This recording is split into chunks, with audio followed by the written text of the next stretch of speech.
যথেষ্ট তথ্য প্রমাণ পাওয়া যায়নি, তাই আগের বার জামিন পেয়েছিলেন। কিন্তু ইডি মনে করছে আরো তথ্য প্রমাণ পাওয়া যাবে, তাই ফের তদন্ত হচ্ছে। জাল এত বড় যে কে যুক্ত আর কে নয় তার কিনারা খোঁজার চেষ্টা চলছে। প্রসন্ন প্রসঙ্গে দিলীপ।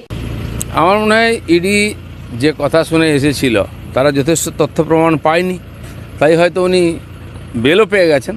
কিন্তু তাদের সন্দেহ আছে যে কিছু গণ্ডগোল আছে, তারা আবার তদন্ত করছেন।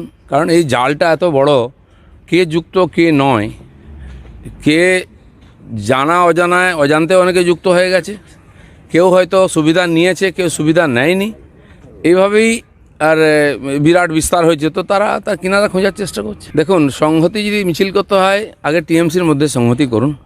আর এই যে সংহতির নামে হিন্দু বিরোধীদের একট্টা করা, আমার তো মনে হয় না কোনো হিন্দু এই সংহতি মিছিলে যাবে। যার শরীরে কমপক্ষে হিন্দুর রক্ত আছে সে রামের বিরুদ্ধে যাবে না। কিছু হারামখোর যাবে, যারা টিএমসির উচ্ছিষ্ট ভোজী, তারা এই করে খাচ্ছে আর দাপিয়ে বেড়াচ্ছে, এই যত অপরাধের সঙ্গে যুক্ত সেই ধরনের কিছু লোক যাবে। আর যারা সিএ